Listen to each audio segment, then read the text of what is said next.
বলছে তাই, তোমার বিচার চাই। ওই দিকে দিকে উঠছে ঝড়, দিকে দিকে উঠছে ঝড়, সারা রাজ্য জুড়ে একই স্বর, আর দিকে দিকে উঠছে ঝড়, আর রাজ্যবাসী বলছে তাই, তোমার বিচার চাই। সারা রাজ্যবাসী বলছে তাই, তোমার বিচার চাই। ওই দেশের মানুষ বলছে তাই, তোমার বিচার চাই। ওই দেশের মানুষ বলছে তাই, তোমার বিচার চাই। এলাকার মানুষ বলছে তাই, তোমার বিচার চাই। ওই ছাত্র যুব বলছে তাই, তোমার বিচার চাই। ওই ছাত্র যুব বলছে তাই, তোমার বিচার চাই। ওই বিচার বিচার বিচার চাই, তোমার বিচার চাই। ওই বিচার বিচার বিচার চাই। তোমার বিচার চাই। ওই দোষীদের আড়াল করা হচ্ছে কেন? রাজ্য সরকার জবাব চাই, জবাব দাও। ওই দোষীদের আড়াল করা হচ্ছে কেন? রাজ্য সরকার জবাব চাই, জবাব দাও। দিকে দিকে উঠছে ঝড়, সারা রাজ্য জুড়ে একই স্বর, আর দিকে দিকে উঠছে ঝড়, আর রাজ্যবাসী বলছে তাই, তোমার বিচার চাই। সারা রাজ্যবাসী বলছে তাই, তোমার বিচার চাই। দিকে দিকে উঠছে ঝড়, সারা রাজ্য জুড়ে একই স্বর, আর দিকে দিকে উঠছে ঝড়, আর রাজ্যবাসী বলছে তাই, তোমার বিচার চাই। সারা রাজ্যবাসী বলছে তাই, তোমার বিচার চাই।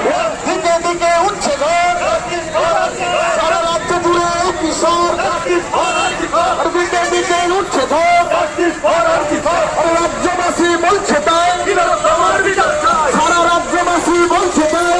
তোমার বিচার চাই।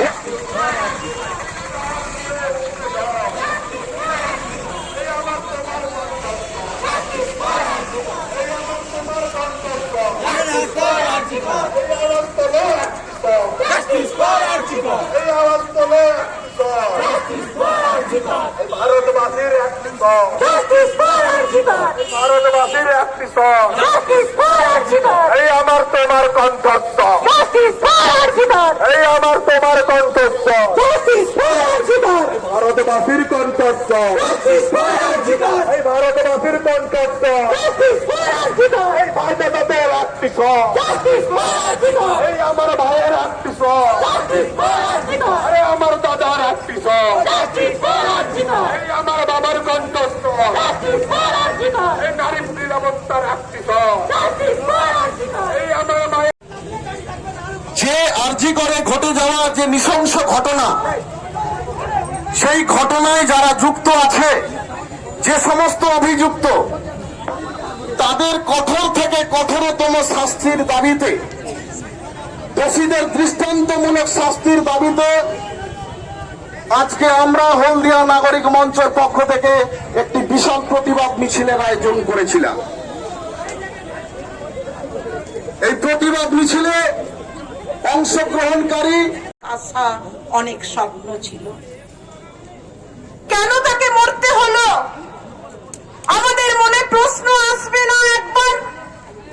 কি এমন জানতে পেরেছিল যার কারণে তাকে এমন নৃশংস ভাবে, অমানবিক ভাবে, বর্বর ভাবে তাকে খুন করা হলো, নৃশংস অত্যাচার করে, গ্যাং রেপ করে? কি এমন অপরাধ?